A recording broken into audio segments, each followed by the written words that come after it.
All right, everybody. Welcome to Catholic Alpha Radical. And today I'm going to do my segment on Man on Fire. And today I have my friend John Malloy. He attends Holy Rosary Catholic Church in Indianapolis with me. He has been married 10 years to his beloved wife, Amy. He has 2 children, Sophia 5 and Evelyn 2. He is an assistant DA in Indianapolis, Indiana, which is where I am from. And we brought John here for a special purpose today to help us dissect the divorce culture in the country, and how it works inside the justice system and how it intertwines with our beloved Catholic Church. So welcome, Big John. How you doing, brother? Doing well. How are you doing, Jerry? Good, man. I know that this is hard for you to come on in the middle of the day because you are a serious on fire attorney. You got a lot of things going on. Honestly, it's a nice little reprieve. Oh, what do you mean? Oh, I'm working today, filing motions and doing all sorts of stuff. So I'm taking an early lunch and spending the latter part of my morning with you. So who would I rather look at, you or criminals? I don't know, bro. Criminals. I'd rather be looking at criminals, Jerry. All right, man. So what we're going to do now is we're going to move into the understanding divorce. My dudes that I talk to a lot, they are, they want to know. I told them I was going to interview you, and so I'm gonna play this part of the podcast to them so that they can, get a good idea, or at least a good general idea of what's going on. So tell me, like, before we get started with the actual questions, you told me you wanted to tell me about your background a little bit with divorce and canon law and that kind of thing. Okay, so first I just want to say to all of your regular listeners and the guys that you're helping out that I am sorry that Jerry has hyped me up, because you're going to be sorely disappointed. So I work for the city and county here. I do criminal law, and I have for the past 5-6 years. Prior to that, I was in private practice for 4.5 years. I did criminal law there too as a defense attorney, but I also did civil law, and I assisted with divorce and mediation. I say that I assisted with divorce and family law and mediation because I did not want to do it myself. And I did not want to do it myself because of my faith. My willingness to assist was based on the knowledge that in some cases annulment would be necessary. Mm-hmm. And also I thought that in some cases where there were children, even if annulment wasn't necessary, someone who wasn't trying to defend a parent or be on the parent's side and maybe would be on the side of the kids was also kind of nice. So I was always there, and my wife, who has a master's in clinical neuropsychology, worked with kids and stuff like that. She would step in and help out and do stuff with the kids once in a while if we needed someone to take care of the kids during mediations and stuff like that. So that's where my involvement with this type of stuff comes from. Wow. So that's my background. So my first question is going to be, so then can you explain generally how divorce works and how it's different now from how it used to be in the country? Okay, so historically speaking, you couldn't just go out and get a divorce. You had to have grounds for it. And it varied from state to state. So there had to be fault, there had to be justification or reason. My experience or my knowledge is based on states I've lived in: Washington, Idaho, Montana, Wyoming, Colorado, and Indiana. Historically, in those states, you had to be able to establish adultery, financial instability caused by misuse of funds, abandonment, whether that be actual physical abandonment or physical sexual abandonment. So, you're cutting someone off, refusal to be intimate with your spouse. Wow. That was grounds for divorce in some states. Odd bases in some states. Idaho, for a long time, you could divorce if after the marriage you didn't get your dowry, if the wife's family didn't provide the dowry within 5 years. And I think now, what's the dowry? What's that? So when you're married, the wife's family traditionally had to pay the new husband to take her off their hands. Oh, wow. So some people had hope chests or things like that, where I got you. Enough to set up the new household. Boy, I wish I'd have had that. Boy, that'd have been nice. That has largely, that's been done away with. Largely now, my understanding is it's because the wife's family pays tens of thousands of dollars on the wedding itself. Yeah. So, when you're going to a courthouse or you're going to a church and you're paying $100 for the officiant to, officiate a wedding, you can pay $300 or $400 in gold and a couple of cows and furniture. Okay, that makes sense. But you're paying, that equivalent for a dress and food and 1,000 guests and blah, blah, blah, blah, blah. It's a trade-off. Yeah. So I think that, like in the case of Idaho and other states that had that on the books, it was a holdover from the religious background. In Idaho's case, I think it was the Latter-day Saints or the Mormons. I think it was a holdover from them. But that was stricken some 15, 20 years ago when Idaho had gone through and cleared out some of its more antiquated laws, like the wife's ability to hit her husband on the head with a frying pan, except for Sundays. That got taken off the books a few years ago too.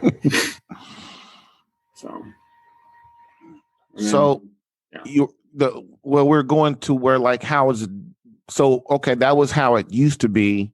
So how is it now?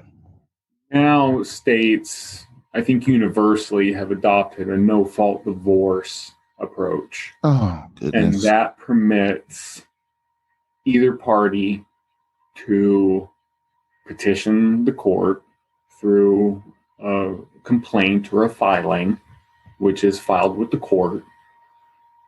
After having paid a filing fee, which in Marion County, I believe is $151 or $161. There was a change. That's it?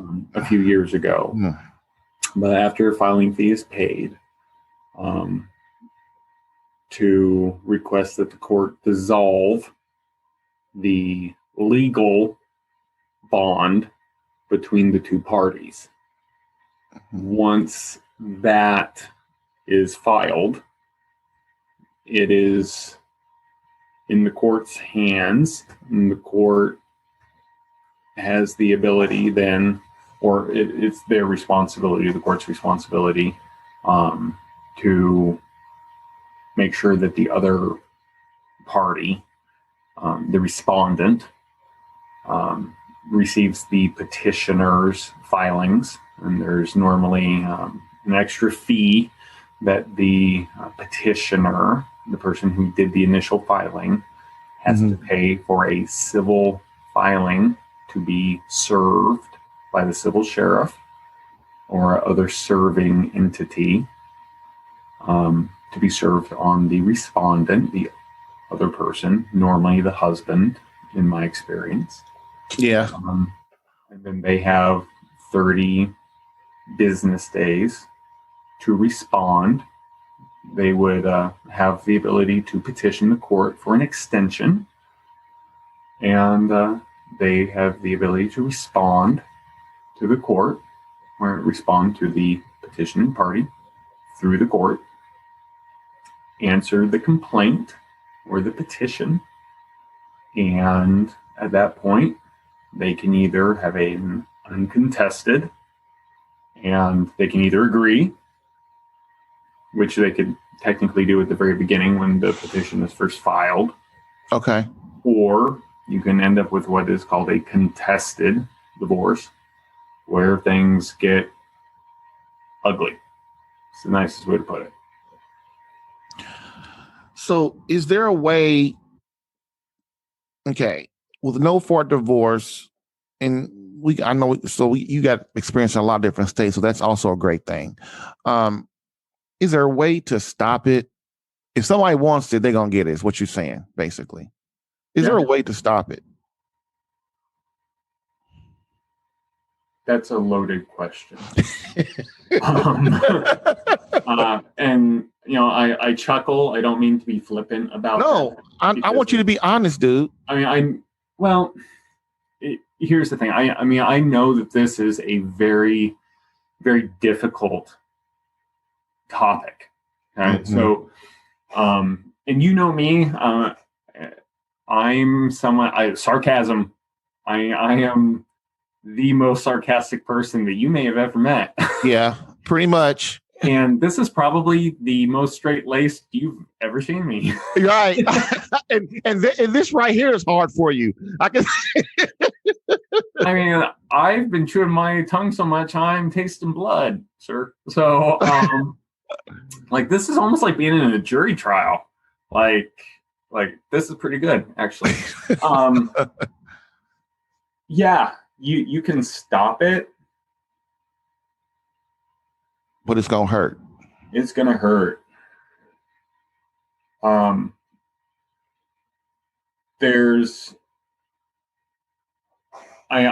seen it stop. So give me, because I can see this is a little difficult for you. So give me an example of when you've seen it stopped to make it easier. Okay. So the most unpleasant way I've seen it stop, I've seen someone pass away. They killed themselves? Yes. Okay, I'm not trying to stop it like that, John. You did not put any caveats on it, Jerry.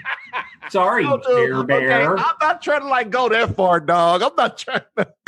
You didn't say. You didn't say. You said be honest. You did that on purpose. You set me up. You set me up with that on purpose, dude. I know you did.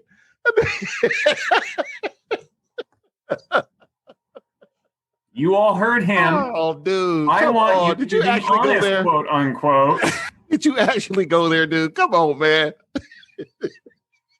My wife is going to laugh at this for years when she sees this. I'm surprised she doesn't just look at you in the morning and start laughing. Don't start with me. Oh, she does every now and then.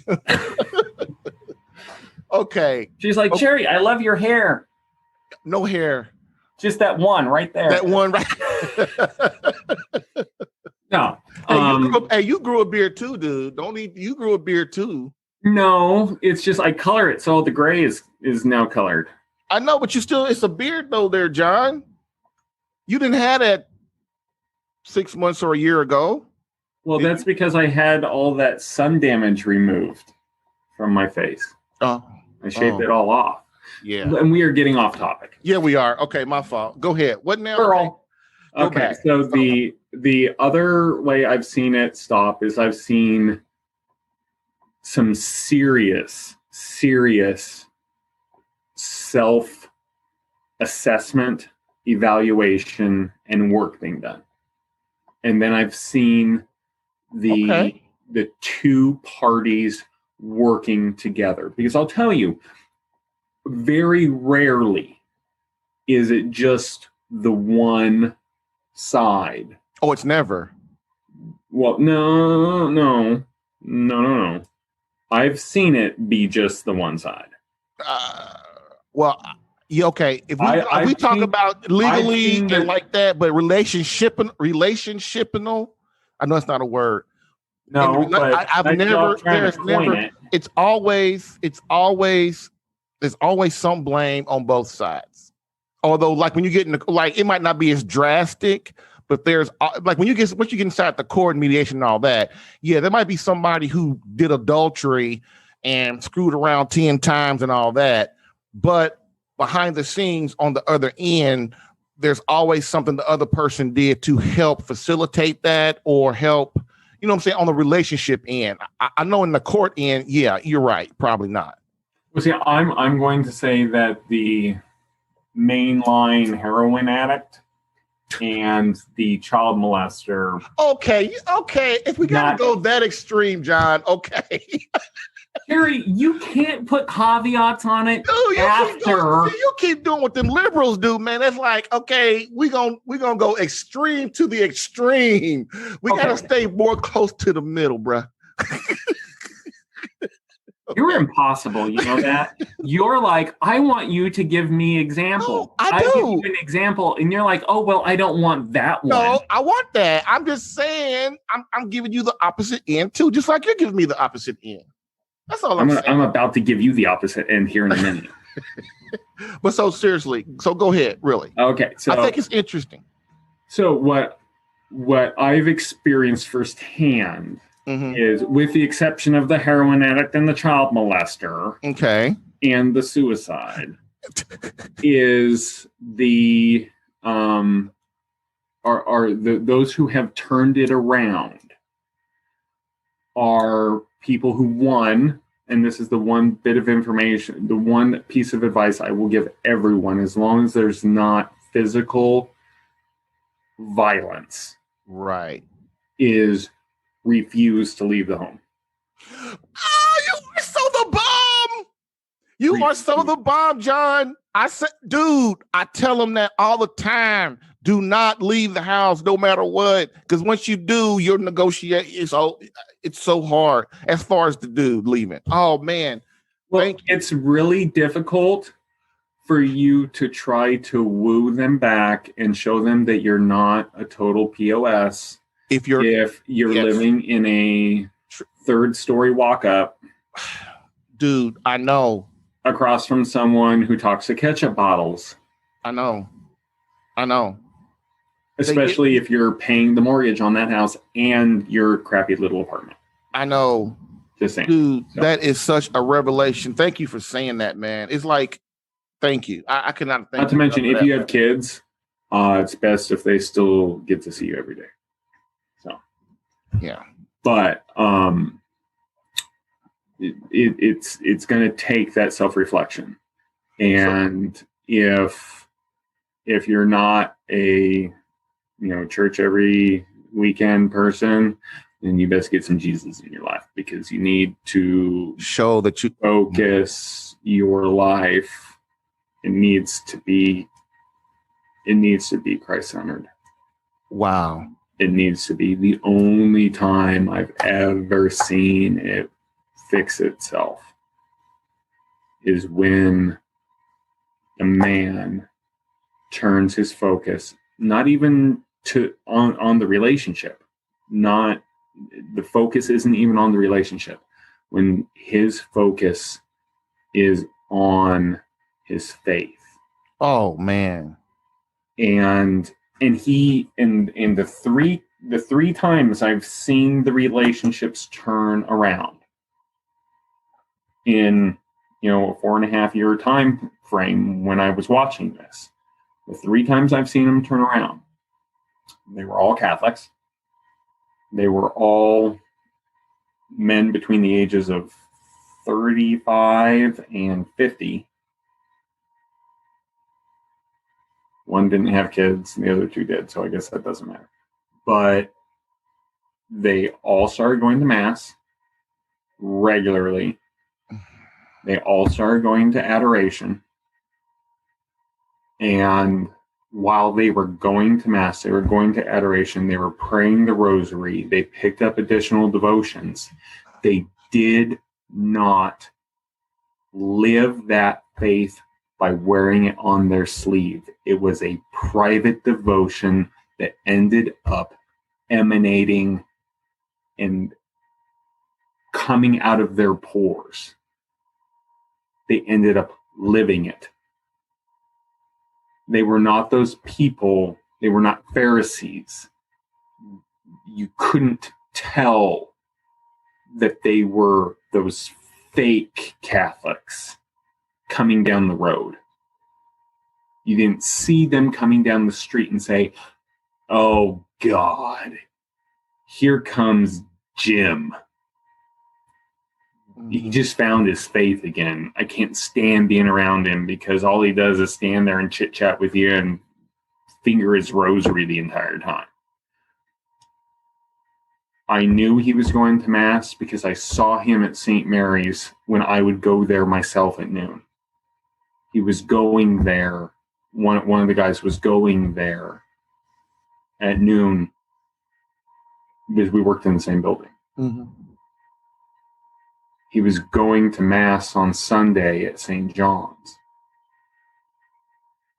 He was doing adoration at Holy Rosary because we were the only church who had adoration during the week. Mm-hmm. He turned it around. He wasn't out there broadcasting it. He focused his life on Christ. He turned himself around. When he turned himself around, he was able to get his wife to recognize that he wasn't what she feared he had become. And they were able to go to marriage counseling. Now, from my perspective, they would have done better with a religious-based counselor, someone that's gone through the archdiocese. But they found a secular person, and it ended up working all right for them. Mm-hmm. They're still married. Dude, 7 the years guys I now. work with are gonna be like, man, he set that up. I'm like, I'm telling y'all, I did not set this up. That man that you just heard, that totally came from him. What you just said is basically word for word. This the program, the Catholic Alpha program, is it. That's it straight up. And man, y'all, I didn't set that up. I promise. I'll vouch for him. I'm not going to hell for Jerry Jacobs. That's right. So that is what I try to get the man to do. Folk, get to confession, get back into prayer, start praying rosaries, get to adoration, start focusing 100% on God and your wife and your marriage. You fix all that, everything else will fall into place. And then that's what we do. And the other thing, it works.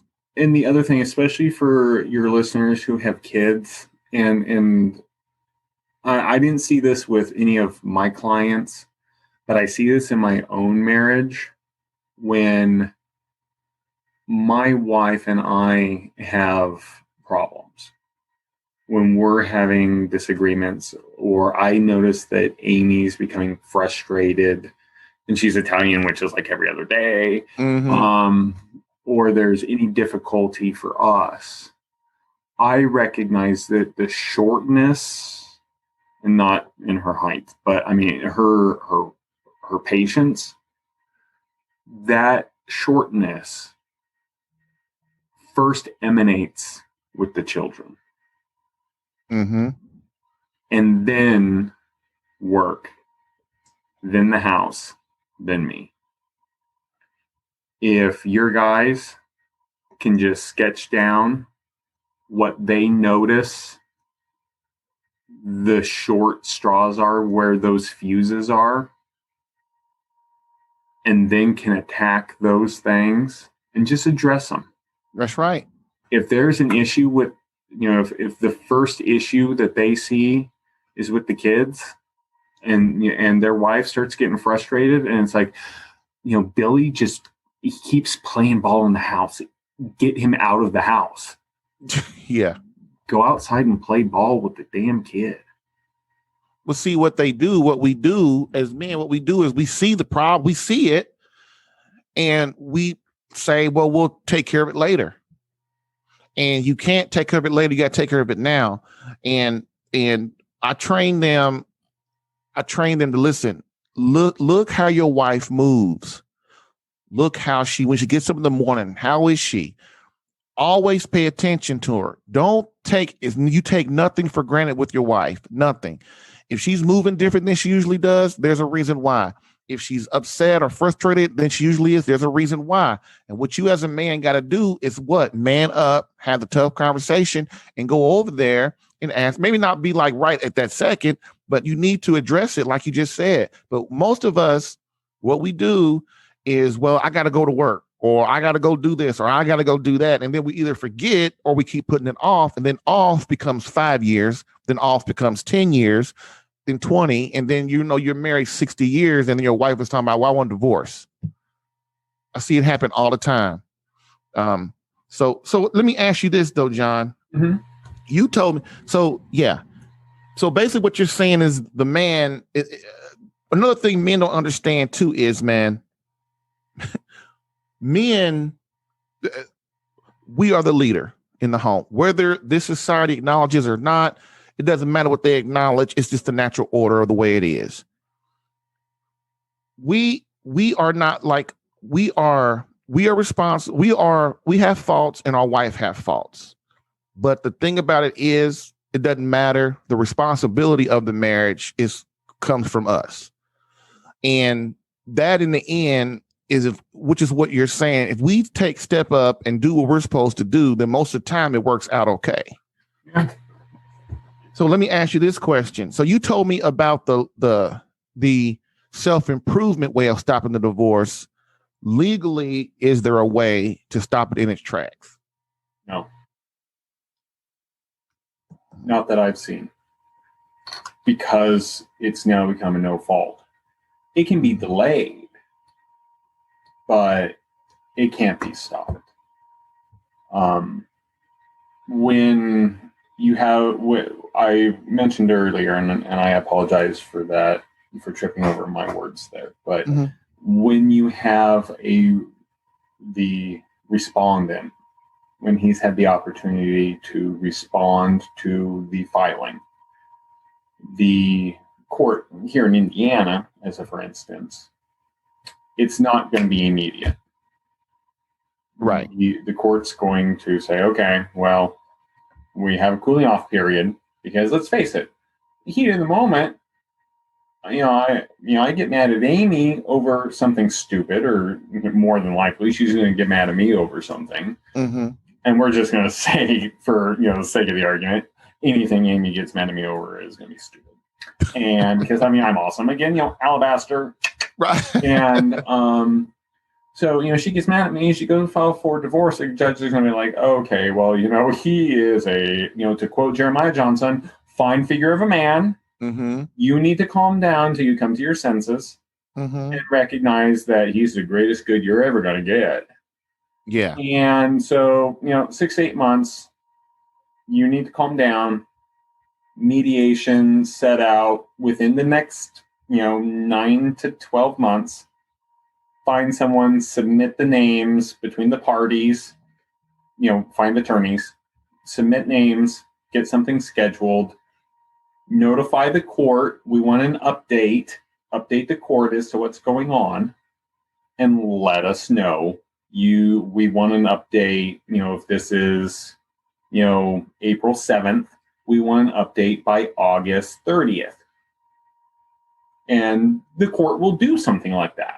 I mean, it'll be a sooner date than that. So how do we get it to where a man who wants to stop a divorce or delay it, how can we get the mediator or the judge? I know this isn't going to work in every state, but what I'm asking is, because what's happening, I'm going, and I know everybody, just please bear with me, because I'm going more, because what I deal with is the wife has left. So me and John are talking about mainly from the man's point of view. So from the man's point of view, if he doesn't want the divorce and he wants to stop it, how is there a way that he can get the judge to, like, even if in a lot of states the judge can't mandate counseling, marriage counseling, but here's what happens is, if the woman then left, like he says, she's out of the house, she then left, she's not negotiating in good faith. She's not going, well, because you know how women are, they get really mad, and once they get mad, they're hurt deep and they don't want nothing to do with you. So you have to get her heart back.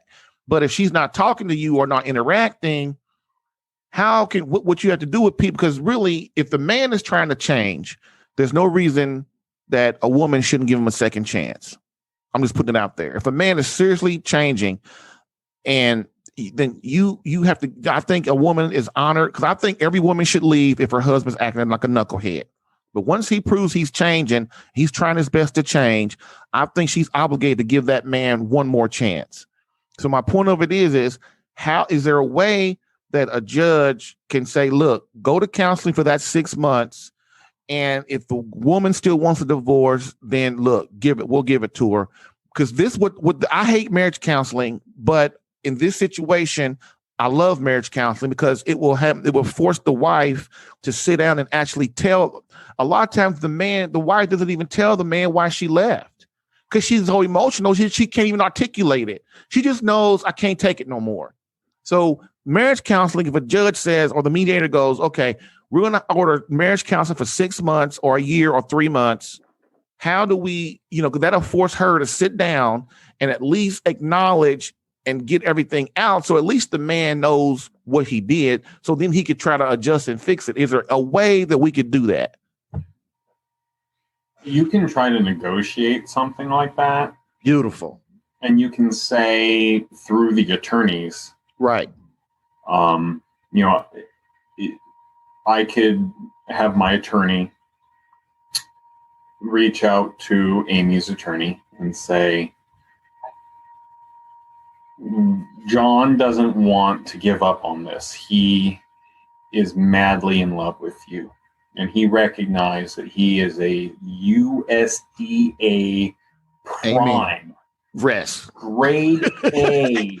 Quadruple A. Yes. He is a worthless scum. He is a worm. He is not worthy of your awesomeness. That's right.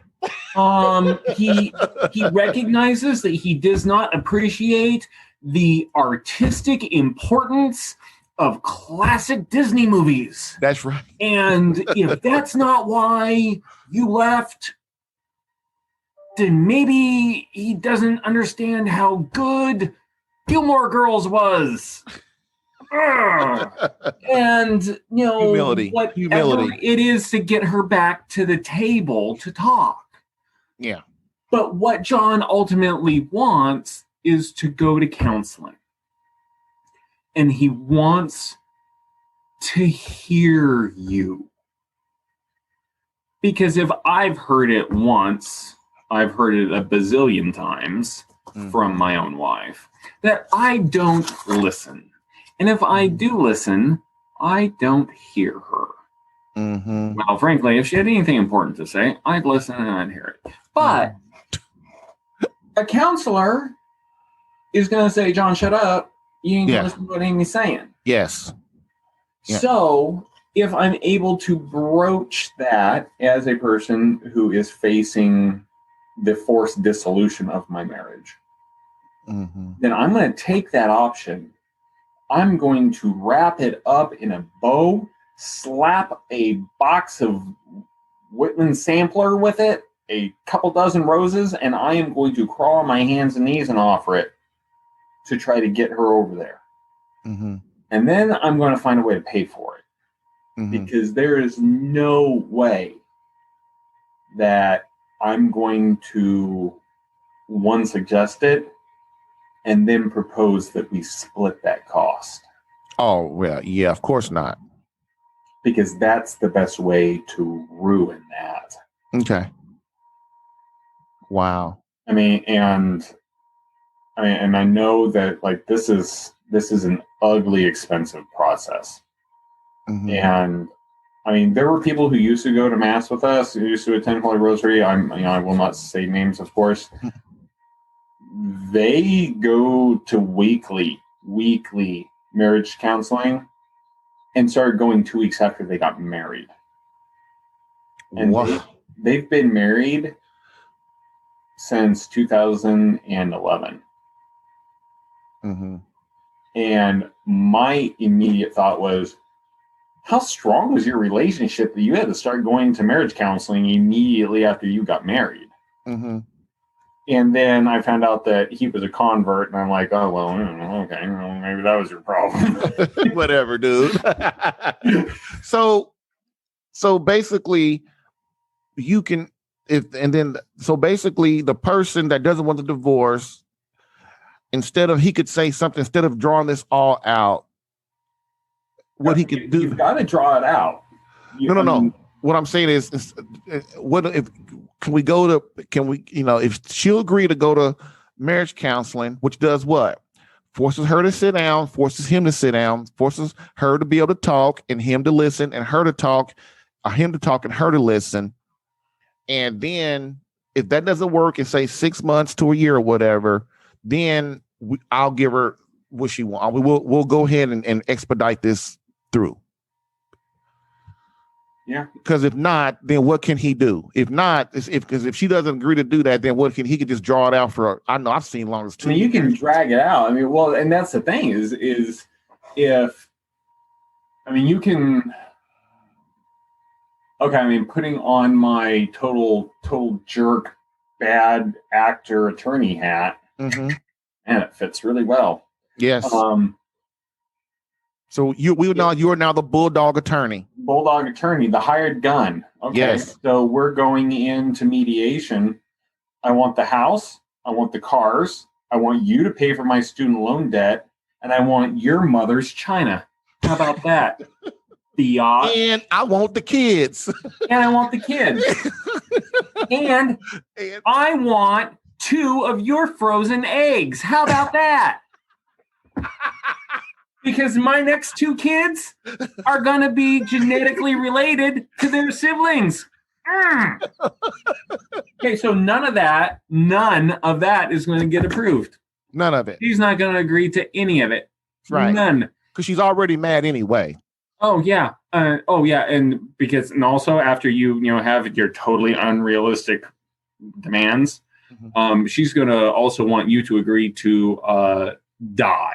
Right. So, you guys just aren't agreeing on anything ever. Right. So that's how you delay it. That's basically how you delay it. Right. Well, and that, your attorney is going to love that. Oh, yeah. They're just hearing their $300 an hour go bing, bing, bing, bing, bing, bing, bing, bing. Right. So be ready for that. Because the next step is when your mediation falls through is you're setting a trial. Good. And that, depending on what court you're in, what county and what state, it could be a year, it could be 6 months, pandemic could be longer. Yeah. Could be virtual, could be in person. I've never seen one in front of a jury.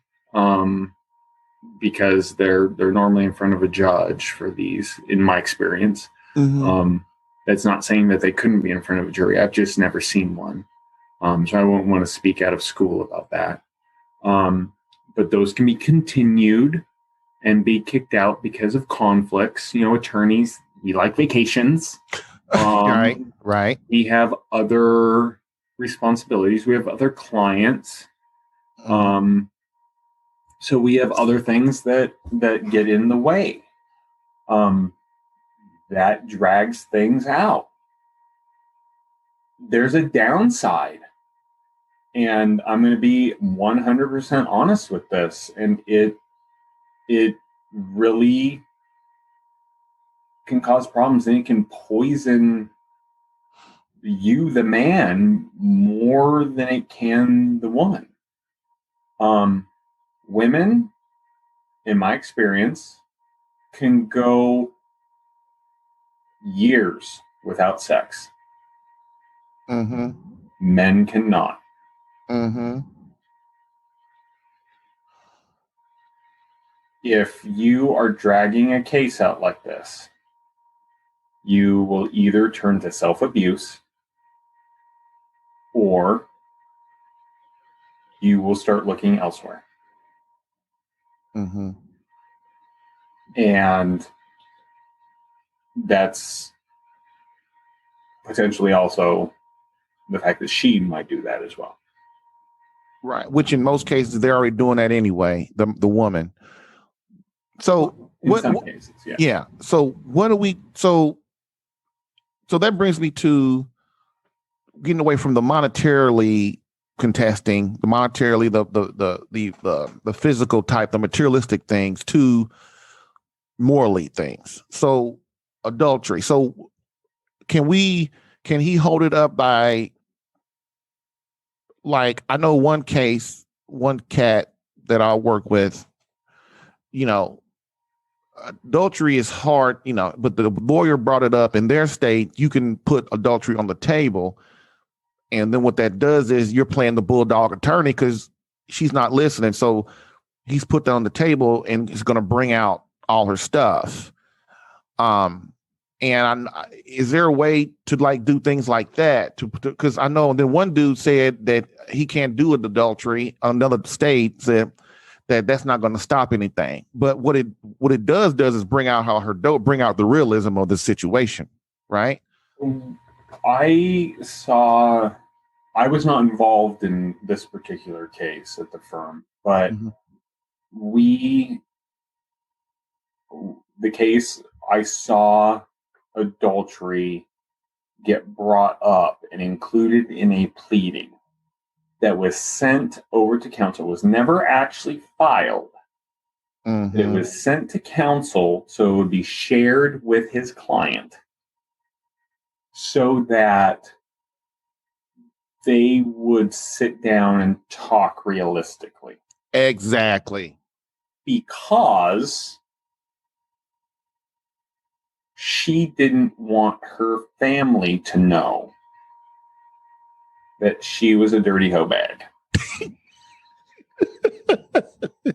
Yeah, exactly. And I know of cases where, not cases that were in the firm, but I know from anecdotally, I know from like friends of mine whose marriages have ironically been saved, though I can't imagine how healthy they would have been, where the marriages were falling apart and they were getting ready to split up, and the two of them were like, well, we don't want this to end. And they said, if we don't fix this, if we don't work together to fix this, I'm telling your parents that you were cheating on me. And that snapped the other party into, okay, fine, let's work on this. And because one of the things I do, man, is I tell the guys, look, here's the strategy and you tell me now, and you tell me what you think about it, because this is like the coup de grace question, okay? I suggest to them, look, here's what you do. Not out of vengeance, but out of you're trying to stop a crazy woman from splitting up your marriage, from splitting up your family. So what I suggest that they do is when they go to mediation or to the court, they let everybody else talk first. The lawyers, let everybody do what they want to do. Then at the end of the mediation or the hearing, he asks his lawyer, can I now say something? And of course, the lawyer and the judge will probably say yes. What you do is you stand up and you look your wife in the face and you tell her, listen, I love you. Like you were saying, John, I know I totally screwed up, but I am changing. I'm trying to be the man that you need. I'm trying to be the husband you need. I am changing for you. All I'm asking is, can you please give me 6 months to a year in counseling together where we try our best to figure this out and to work together. And if you do that, and if that at the end of that time, if you want a divorce, I will not contest it. We'll negotiate and get things done really quick. And then I say, you administer as much humility in that room as possible, because then the lawyers see that you don't want nothing. The judge sees you don't want nothing. The mediator sees you don't want nothing. And your wife sees you don't want nothing, that you just want to try to save your family. And then you sit down and you let her talk, or whoever. If she agrees, that's awesome. If she doesn't, then plan B is to unleash your bulldog attorney. So no attorney worth his salt is going to let you stand up and say anything in court. Okay. Because you're paying your attorney to talk for you. Okay. This is why I'm asking the question. Every time when I was in there and my client was trying to talk, I'd be like, Your Honor, excuse me. Un momento, por favor. Gotcha. Me. And then I turn, and in the most colorful language possible, I would threaten the very life essence of my client. To the point once where I said that I would gut him if he uttered one more syllable. Well, that's why he asked for permission first. Remember, I said you asked your lawyer for permission. And then he asked me permission, and I said no. No. So then how does the husband get that out into the open so that she can respond, or that we can come on, help me, brother? I already told you that, Jerry Bear. I said. Okay. I'm stupid. No. You're like my wife. You don't listen. Which is why we're going to be in divorce. Damn it. I'm beginning to take Mary's side here. So. I'm listening. You've hired me, and she has hired her attorney to communicate for us. Yeah. I know what you want is your attorney. So I'm going to reach out to her attorney. I'm going to be like, okay, this is what my client wants. He wants to go to counseling for 8 to 10 to 12 months. And what he's willing to do is he's willing to give her the house, the cars, take half the debt, 50-50 on child care and whatnot, do child support with revisitation on child support every 8 months in case he gets a promotion and gets a pay increase. No muss, no fuss, agreement on everything. As long as, and it's already written out. It's already agreed on. But it's not signed. We want 8 to 10 to 12 months counseling first. If you can do beautiful 8 to 12 months of counseling and it's not working, then he'll sign it and we're done. So I know women. So let me get this in. This is the next question. When women, they get mad and they get hurt deeply, and then their lawyers just talking to them, that anger is going to keep festering and festering. Logic, a lot of times, and I know why women are emotional, because of the nurturing of the kids, just like why men are logical, because they have to be able to focus, and that's how we're made. So my question is, though, man, women, if they're just talking to their lawyer, man, the lawyer is going to feed them. The woman is just going to feed into that frenzy. So is there a way that we can have a meeting with the lawyers and the clients, just them, and then he says what he says without any judge or any mediators in the room? We can meet at your office or whatever. Yeah, all that has to happen is my attorney or your attorney contacts their attorney and says, hey, my client wants to sit down. Beautiful. The four of us. He has a proposal. He wants to run this by him. This is essentially what it is. Mm-hmm. But he wants us all to sit down. No fighting, no arguing. He just wants to run this by. This I is love what it. it is. I love it. Because at this point, hopefully, everyone's still living in the same house. They're not. Okay, well. Okay. In my situation, no, they're not. I only got 2 guys who are living in the same house with their wives. Everybody else left the house, and I know I tell them all the time, don't ever do that again next time, okay? Hey, the other thing is,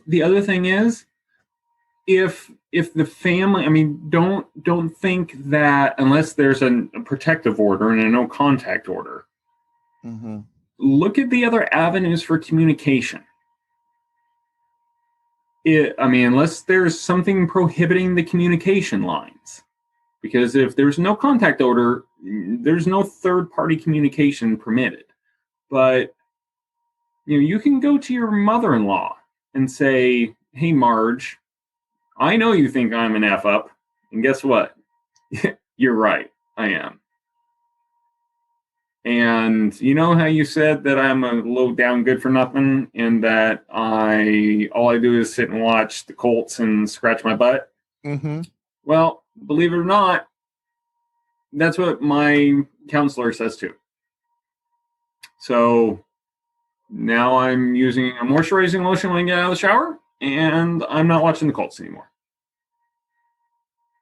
And I'm making steps, and I'm going to a therapist, and I'm doing these things. And I think that, your daughter and I could fix things by going to a therapist. And I want to know what your thoughts are. Don't ask her to talk to her for you. Get her feedback. Because if mom thinks that you're actually making progress, she'll start saying things. And that's what I call soldiers. I implement that in the thing. We attack this in the program. We attack this in many facets, and that's one of them. I tell the dudes, get you some soldiers. Your soldiers are who? Your kids, her friends, your friends, your parents, her parents. And what you do is you show them that you're changing. When they see you, they see you're changed. So what do? They go, girl, maybe you ought to maybe give him another chance. That kind of thing. Well, and the thing about soldiers, just remember, you have to be careful, especially with the children, because and with parents too, when there's no contact orders and and things like that. I mean, you're violating court orders.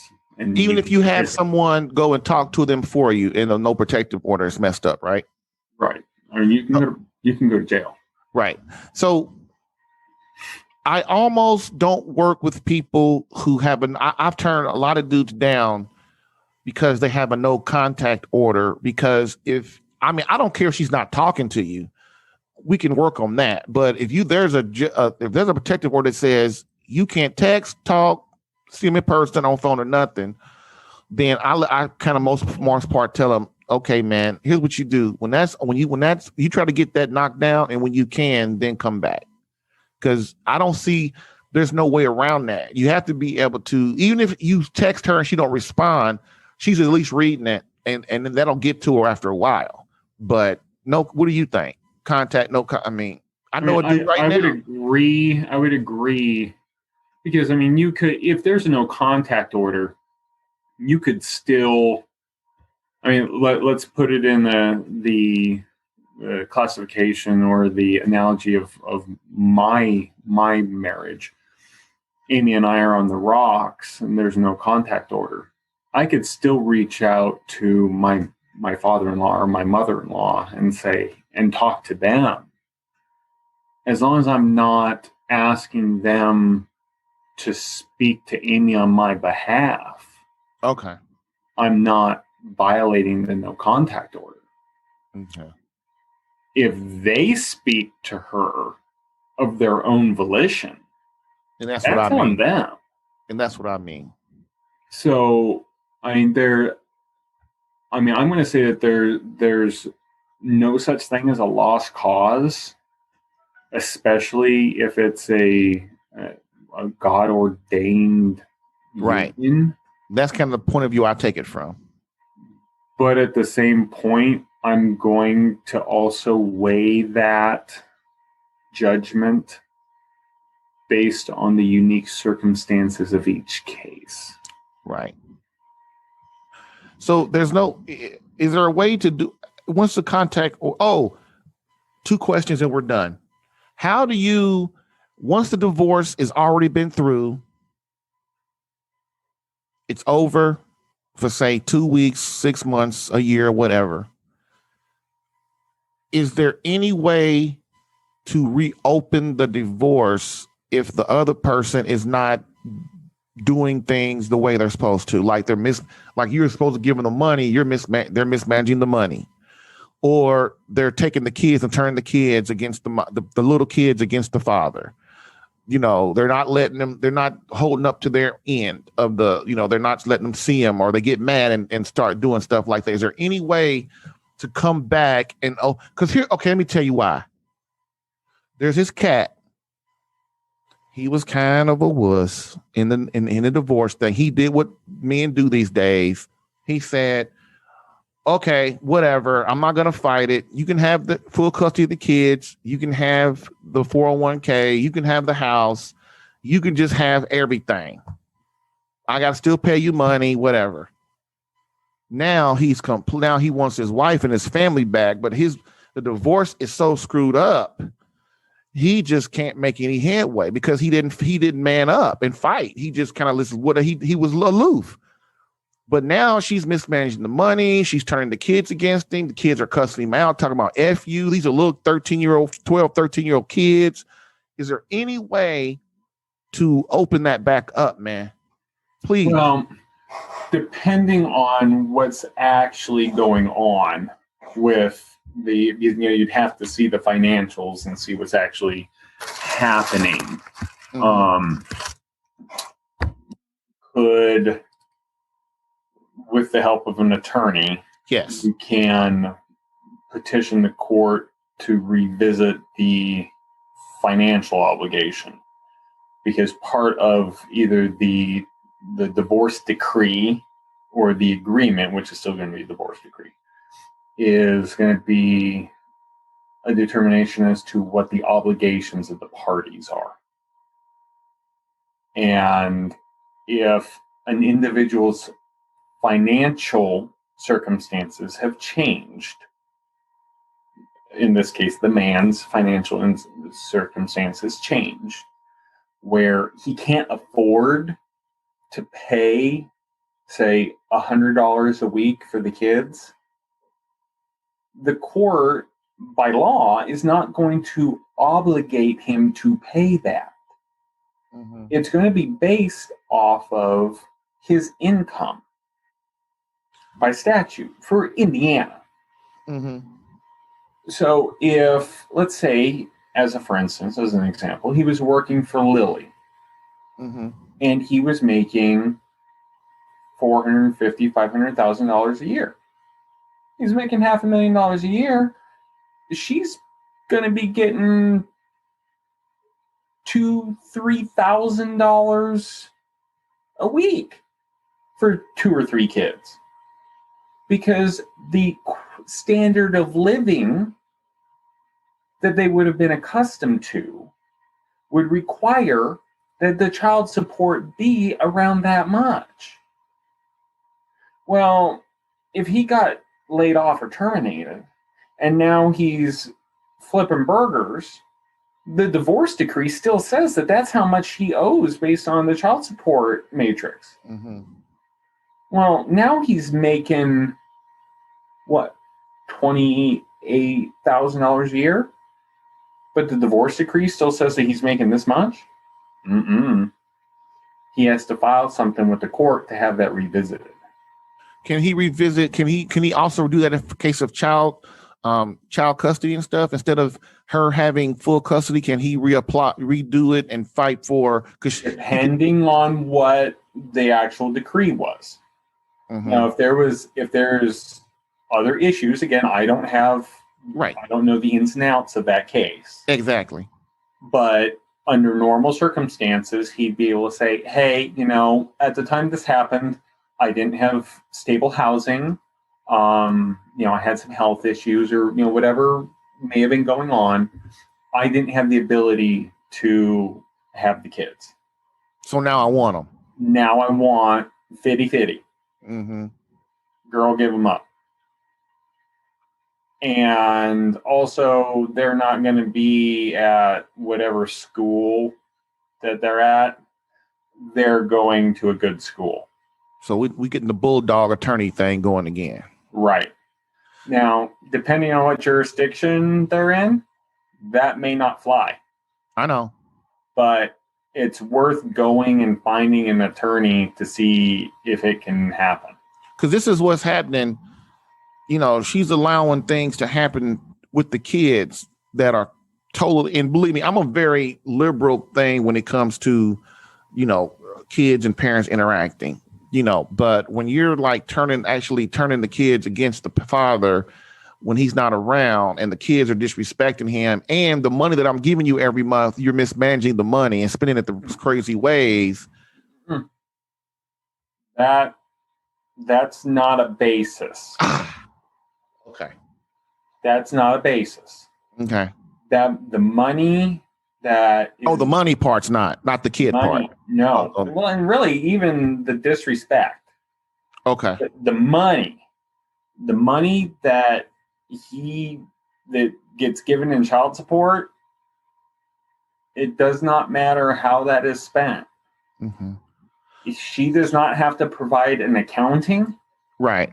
She could spend it all on Louis Vuittons, all on red bottoms, and whatever else is that people spend good money on. So can he do it? One of the things I ask him to do is negotiate that. Look, from now on, the money I asked, if the kids need something, instead of giving her the money, can I just get the stuff for the kids? I know that has to be done beforehand. No. If there's a divorce decree, it should be all the money that is going to her for the children should be going through the courts or the county. Okay. There should be absolutely no exchange of money between the two parties. Beautiful. Mano a mano. Beautiful. Because he's not getting credit for that. Got you. Okay. Any money that he gives her, he's not getting credit for. Okay. So if he has child support obligations, he has to give it through the court. Whatever governmental agency keeps track of it. Gotcha. If there is something in the decree that says that the kid's health stuff, he covers half of it, then if I were him, I want the bill from the doctor's office. I'm not reimbursing you, crazy lady. Mm-hmm. I'll pay the doctor's office directly because I don't trust you. I didn't trust you in the beginning because you're a liar. Mm-hmm. Clearly, you're turning your children against me, my children against me. Mm-hmm. In fact, I'm going to take over this. I will take over the payment on this account to make sure that it's done correctly, so that you have more time to spend with our children and your new boyfriend. Right. So the process inside the mediation room in the court goes out like what? Okay, so mediation will always come first. 9 out of 10 times you will not be in the same room as your spouse. Okay. You can, if you guys are on good terms, then you can be. In my experience, it is not common that you are on good terms, so they separate you. Nobody supports you if you're trying to save your marriage, nobody supports you whatsoever. In my experience, most people, when they get to this point, are not trying to save their marriage, Jerry. The fact that we are dealing with a small section of people that are trying to save their marriage makes us an oddity. Right. The fact that I have worked with people who have successfully saved their marriage while practicing law makes me a $3 bill. Right. I mean, in truth, it does. It's like people just go, you want a divorce? Okay, well, there you go. The court doesn't help. The lawyers don't help. The mediation don't help. The society doesn't help. Nobody cares. They just let people screw up and don't even make them do anything. And then they get what they want. And then their lives are worse than it was with when they was. It's just, well, anyway. Well, it's because, Jay, what people forget is that the legal system is not here to fix this. The legal system is here to sort it out after it couldn't be fixed. We're here to try to mitigate a disaster. Yeah. We're here because a husband and wife's marriage fell apart. We're here because a guy robbed a T-Mobile store. We're here because someone ran a red light, fleeing from police, and killed kids crossing a street. We, in the legal system, are reactionary. Yes. Police too. We're a thermometer. We're not a thermostat. Mm-hmm. And that's what people don't understand. We tell you what the temperature is. We don't set that temperature.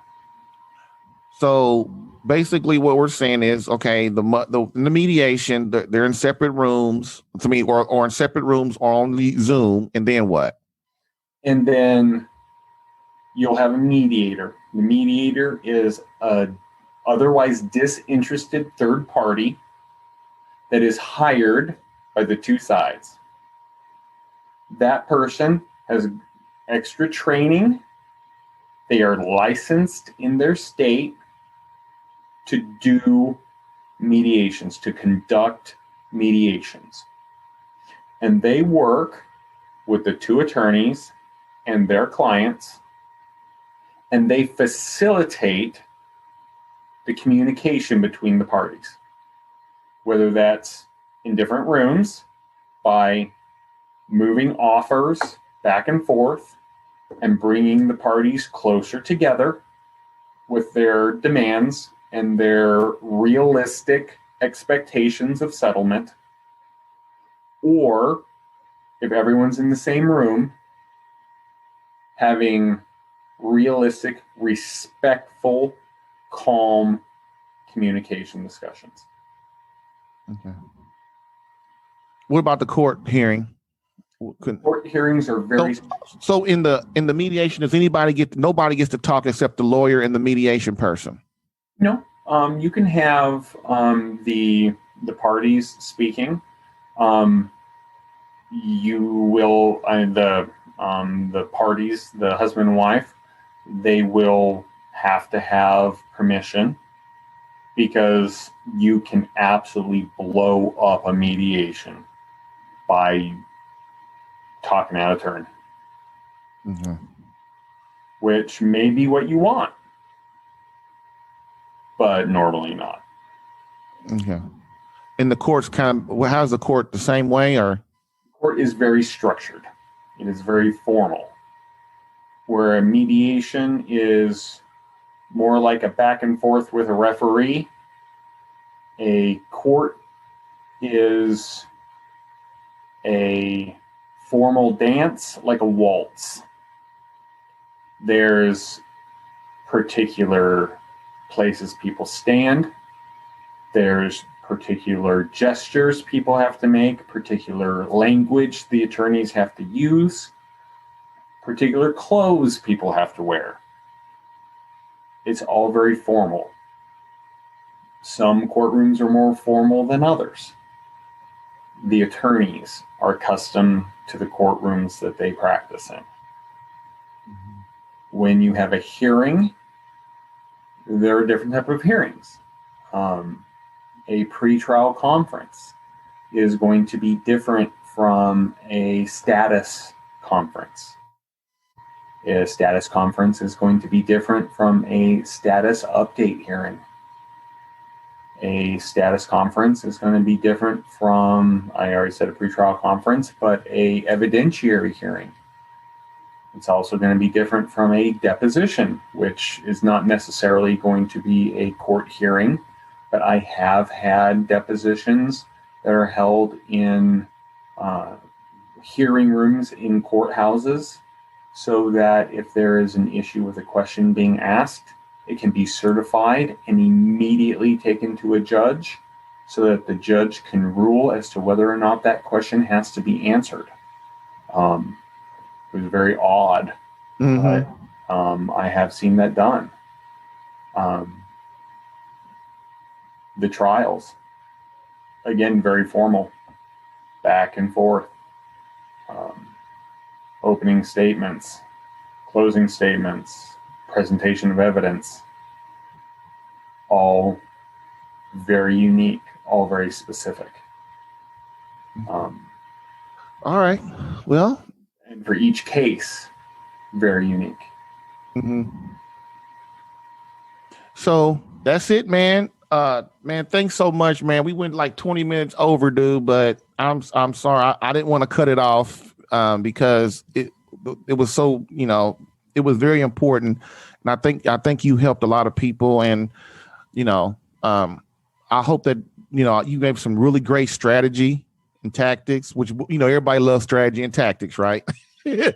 Nobody wants to pray. Nobody wants to pray, but boy, you give me some good strategy and tactics, boy. So anytime, Jerry. Thanks, man. And we'll talk soon. And I hope to have you on again, man, to go, talk some more, dude, when I need some help. All right. Thanks, John. Have a good day, man. Thank you, Jerry. Anytime. Just let me know. All right, brother. Bye-bye. All right. Bye.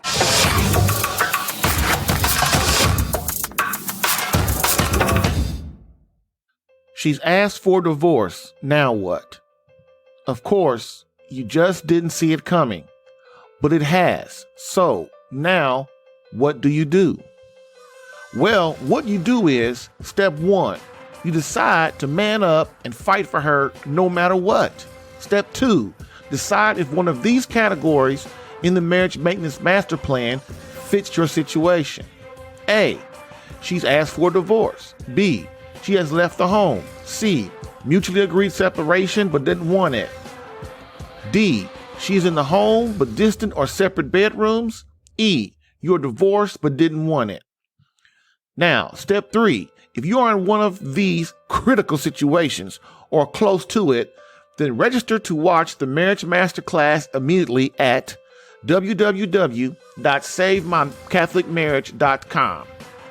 Step 4, after watching the masterclass, get the help you need by scheduling a discovery and strategy session to receive a proven plan of action tailored specifically for your situation. Many husbands will look at this and go back to allowing their marriage to fade into oblivion, accepting failure.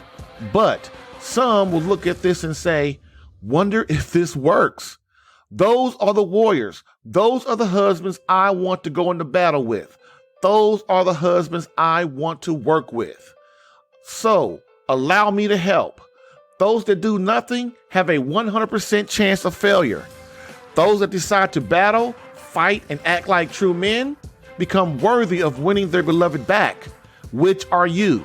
Visit www.savemycatholicmarriage.com.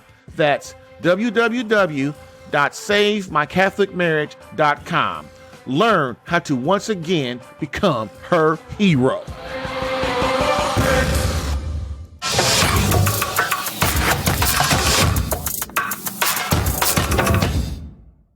All right, fellas and ladies, I hope that you got a lot of information out of that. I know it was long, but what I'm going to do is I'm going to put like on the, inside the description area on YouTube and on the audio podcast on Blueberry and all that stuff. I'm going to put where you can just skip the background information if you want and go straight to understanding divorce, because I know this is like basically a 2 hour long podcast, and I know a lot of people don't want to watch the whole thing. So what I'll do is everywhere I put it, I'll have in the description, which you can skip to this point in the video, and then you can watch it like that. So also, I'm going to have Big John on again, because we didn't get into the church and in the Normans too much, because the divorce thing was just too deep for me. I was sitting there. I was like, oh, I was sitting there, boy. I was like, oh, I was all into it big time. So we're going to have him on again, and the next going to talk about annulments and the church and how the divorce and all that works together. So as we end today, as we always do, my quote from Pope Benedict XVI, which states, "Society offers you comfort, but you weren't made for comfort. You were made for greatness. So go forth, Christian soldier. The spiritual fight is upon you. Fast, pray, and prepare for battle." Thank you, Christian soldier, for listening in today. Do you have a critical or pressing problem in your marriage right now? Want help? Come on the show and ask me in person. We can do this completely anonymously. You don't have to be on camera or say your name. It's totally up to you. I would just love to have you as a guest on the show. More importantly, you would be helping other men as well. Contact me at radicalquestions@catholicalpha.com. And lastly, please share this podcast with someone that may need help in their marriage or relationship. Help me save a marriage today.